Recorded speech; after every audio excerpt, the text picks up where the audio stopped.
so hi everyone. Super happy to be here for the second year in a row.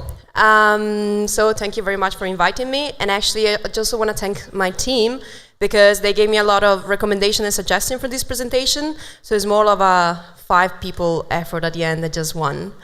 I'm here today to talk about new way to scale your mobile app. I'm Jessica. There are no QA session at the end of the presentation. So if you want to ask me something, just follow me on Twitter. My handle, really grown up, is miniglue. Or you can find me on LinkedIn, but send me a description, otherwise I don't accept you. So I actually have a technical background. I come from Italy, as you can hear from my accent, or maybe not. Studied computer science, and then I work in agency. I work in Kayak in Berlin, and then now I'm working at Blinkist. And you're probably wondering, what is Blinkist? So Blinkist is a mobile app that transforms the key insight for the best no-fiction books into a bite-sized content you can read or listen to in 15 minutes through our mobile app. We are also cross-platform, so we also have a web application, but we focus mainly, of course, on mobile. And how they pay my salary, we are a subscription model app, and so you can try the app for free for 1 day, and then you will have to pay a subscription of 80 euros for 1 year, and you will have access to all the booking links. What am I going to talk about today? How do you scale your mobile marketing effort? So I joined the company 2 years ago, and there was mainly one channel that was working, and it was Facebook. So actually, how many of you are using Facebook for user acquisition? Can you raise your hand? I don't believe you, but okay, the others are sleeping. Google? Nothing? Oh, okay, yeah, sure. Okay, so let me tell you why Facebook is not enough. Because actually, I think last year I talked with someone here in the room, Andre, and he told me, why are you looking for more channels to scale when there's so much that you can do on Facebook? Like, did you really do everything that you could do possibly to reach your audience there? And at the end, it's true, because I mean, Facebook has 2 billion monthly active users. I'm sure that I didn't reach anyone that is interested in our product, but the problem is that there is something called seasonality that really impact our CPM, and this is like an example. I had to change the order of the month. But as you can see, the CPM can actually double for the same audience, for the same country, in different period of time. So there are actually months that are really busy simply because everyone is bidding on the same audience, but we cannot spend a lot. And there's also a problem of audience saturation. So since we're mainly working with specific audiences that I will describe later, sometimes we just overheat them. And so that's why we cannot spend a lot, sometimes. Google is not enough. Why? Because Google is a high-intent platform. So it means that you're looking for something, I'm looking for a new dress, I'm looking for something, I go to Google, I search for that. The problem is that Blinkist is a new product. Blinkist is something that didn't exist before, so we actually created a new sector. And so people are not looking for us because they don't know that we exist. They're looking for us in the sense that they are looking for the content that we have. So for example, key insight from getting things done, or maybe some listicles. What is hard for us is to focus in these long-tail keywords because first of all, sometimes they're really expensive because maybe we compete with e-commerce out there that are bidding for books. And also, it's really hard to convert because people are looking for something else, and then we drive to this landing page, this is a book landing page, and then we need to upsell our product. So it's a long funnel. So what you have to do, and what we decided that we wanted to do, it was rather to focus on just these 2. And don't get me wrong, we focused a lot on that, we scaled a lot, but then at some point we thought like, okay, we need to create a marketing symphony. And I had to use cats because, of course, this is like the basic rules of every presentation. So this means that we added on the mix some new channels like Twitter and some other one that maybe you can recognize here. So when you look at the numbers of monthly active user, you see that Facebook Messenger, Instagram, of course, they are on the top. So of course, you need to be there if you can. But there are also some other interesting ones, for example, Outbrain, Twitter, Snapchat, Pinterest, Quora. They are small, but they're really interesting. And if you add them up, actually the number looks pretty good. Of course, there's overlapping, but we're not going to talk about it today. So in the last few months, we have been experimenting a lot with a lot of different channels, and what I want to give you today is 7, because 7 is my favorite number, 7 tips of what you can do, what you have to consider when you start scaling through different platforms that are not just Facebook and Google. So the first thing is, one, target multiple audiences. When it comes to exploring new channels, we usually look at what we've done in the other channels, and we try to replicate that, right? So when we look, for example, at Facebook, we are spending most of our budget on Lookalike 1% based on specific actions in our app. It can be customers, it can be specific reading a book, listening a book, it can be a lot of stuff. But we focus on the Lookalike 1% because it's the perfect audience for us, right? And then we also spend some more budget in some other stuff, Lookalike 2%, 3, 5, 10, and then there's a tiny little interest targeting that doesn't really actually work for us, right? So when it comes to a new channel, what we try to do, if they offer a lookalike audience, of course we do, and usually we go all in with the budget in that audience. That's what we did actually with Pinterest. And so we thought they had this amazing thing that is called act-alike, should work more or less in the same way. So you upload your audience, they're trying to understand what his audience is and the data points, and then they create a similar audience based on behavior. For us, it didn't work at all. The CPI was way too high. We were not able to deliver, even if the audience was big enough. And so we have to go back to plan B, that is using Pinterest as an AdWords channel, let's say. And so actually we focus on bidding on specific keywords. So for example, this is our business success book campaign, where we try to bid for these kind of keywords. And I remove, I think, the slide, but the same thing happened on Snapchat.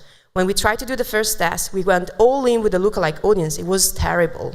We have to post everything, and we have to go to a much broader audience.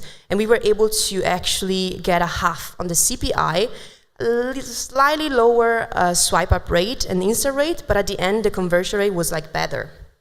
So yeah, don't stick with the audience that you know. Try to understand the new channel. Second thing, create ad hoc funnels. I guess you all know what is happening in Facebook. You are on Facebook checking profile of your friends or your husband, and then you see an ad, you click on the ad, you go to the App Store. But not all the platforms are like that. And actually, one of our best platforms is paid content. We use native advertising platform like Outbrain and Taboola. I don't know if you've heard about them, but what happens is that you are on the Business Insider website and you see an interesting article recommended for you. That's Blinkist. You click on that, you go to the landing page, you read a piece of content written by us where we explain you something. In this case, is the reading habits of highly successful people. And then we try to upsell you the product. And through the Smart Banner, for example, we guide you through our App Store. Okay? So it's just a longer funnel. But what we realized is that for specific pieces of content, it didn't make sense to send people to the App Store. Because, for example, we have something that is called listicles. It means that I tell you the 10 books that you need to read in order to be successful or to be more productive. In this case, we had a call to action you can see in the first small font that say, download Blinkist now. And actually what we did, we say, you know what, let's try to change that. And instead of sending them to the App Store, let's try to open a pop-up page where we show a preview of the app, and then we ask for their email, and let's see if we can increase the number of sign-up that we can get. Actually, it worked. We got a 7% increase on the view to sign-up. That's how we measure our A/B testing. Funny thing is that we forgot to change the call to action in the button, so we left download Blinkist now, but the flow was different. And then when we changed the button to start reading key insights on Blinkist instead of download now, we get another 14% increase. So when it comes to new channels, think about what you have in front of you and how you can change your funnel to really maximize whatever KPI you're looking at. Third, reconsider your attribution model. When it comes, for example, to Snapchat ads, what we realized is that you need to bid on a CPI level. And the CPI that we were seeing on the Snapchat interface was 2 times higher than the one that was seeing in our warehouse or in Adjusts. Why was it happening? Simply because Snapchat has a different attribution based on 1 day after view. And so whatever you see there is different from what you will see in your platforms if you use a different attribution. In our case, it's 7 days last click for mobile. So what we had to do in that case, we had to change the CPI accordingly and check also the organic uplist. Like, does it make sense to have view conversion? What we figured out is that it makes sense, so maybe you can think about having a mixed attribution model for some platforms, because for Instagram stories, so specific placement, or for Snapchat, we see that actually there's a correlation. There is something happening, like a view has an impact, but for other channels, it doesn't. Podcast advertising. So what happened here is that we do a lot of podcast advertising, so it means that we have a selection of shows. We ask them to mention our product, and we tell them to go to a specific landing page to use a 20% discount or to try the app for free. So what happened is that we were just measuring people going to this landing page, right? And then there were also people maybe going directly to the App Store. Because, I mean, first of all, people will misspell your brand in incredible ways. Incredible, really. And so they won't remember the landing page. They would just make mistakes. Second thing, when they hear about the URL, they just don't care because they're so excited about the product that they just go to the App Store, they just check the app there, they download it, and maybe later when they found out that it's amazing and they want to buy it, they think, oh wait, there was a discount. And third thing, the power of discount. People remember that there was a discount. And maybe they will go back to the podcast and listen again, okay, what is the URL that they said? And so what we did, this is an example of a URL, we changed our attribution so that if you, for example, sign up through the mobile app, but then in the first, before or after 48 hours, you had a touch point with a podcast landing page, then we attribute you to the podcast ad. So this is just a trick to, let's say, fight the fact that it's really, really hard to track podcast advertising, and in this way we're able to get actually to understand better where our audience is coming from. So just analyzing the landing page touch points. The other tip, and actually this was an idea, the title is not from me, it's from my colleague Clement, one creative to rule them all. Amazing. So if you find a creative that is working, just use the same creative, right? So on Facebook, for example, we know that what is working is when we have a woman, a blonde woman, talking into the camera, recommending the product. So now I'm going to show you 3 creatives for Snapchat that we created, and you're going to tell me which one worked better in terms of CTR, swipe up rate, Insta rate, and conversion rate, so everything. I go.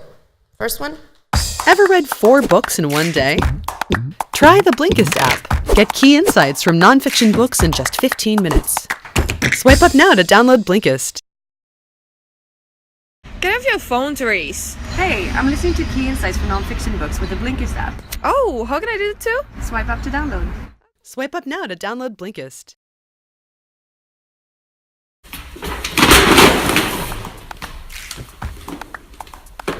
Get key insights from nonfiction books in just 15 minutes. Swipe up now to download Blinkist. Okay, which one is better? Which one worked in your opinion? First one, raise your hand. Second one? Third one? You're fired. It was the first one. So actually it was a trick. There's no one creative that will rule them all. You need to tailor your creative depending on the channel. I also thought that the third one was amazing because it's really Snapchat style, even if I don't use Snapchat. And actually, at first, I also thought like maybe the second one will work because this is exactly what is working for Facebook. But actually, the third one, something completely different that is really eye-catching, was the one that win. So really try to tailor your creative depending on the channel. The 15, find different tracking solutions. As I said before, we are doing a lot of podcast advertising. Yes, there is a direct, the people that are going to the landing page, but that is not enough to be able to track everyone. And so what we did, we implemented a survey just after your email confirmation where we ask you where you're coming from. And we're trying to, like, let's say, decide if the user was coming from this or that, depending on the answer.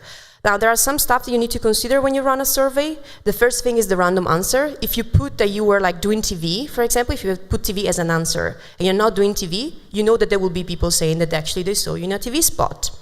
So it's really useful that when you start, for example, doing a new campaign in podcast, Before, launch the survey and see the baseline. So how many people normally lie and say that they are coming from podcasts? You would use that to calculate a multiplier later on that you will apply to your direct traffic to try to understand what is the real amount of revenue or sign-up that is actually coming in, based on the organic uplift that you see. And also check it with the organic uplift. So make sure that actually you see this spike and the multiplier is not wrong. Sixth thing, acknowledge the brand value. So since we work in performance marketing, of course, everything is direct response marketing, so we need to stick to a specific ROI. But sometimes that is not the only metric that you need to look at, because there are stuff that we know are important for our brand that we cannot really measure. We just know that actually we just like it. And I think an example is influencer marketing. Influencer marketing is really high time consuming. You need to have direct connections. There's a lot of time that goes into price negotiation. So like, no, I'm gonna give you 1,000, no, it's 3,000, no, please more, whatever. And creative definition. How are you gonna talk about my brand? What are you gonna talk about? Maybe you're gonna say something wrong. You're gonna say blink list instead of blinkist, like these kind of things. So it's really time consuming, and sometimes it's not even rewarding. Like, it depends actually. It can be ROI positive, but it can also be kind of bad.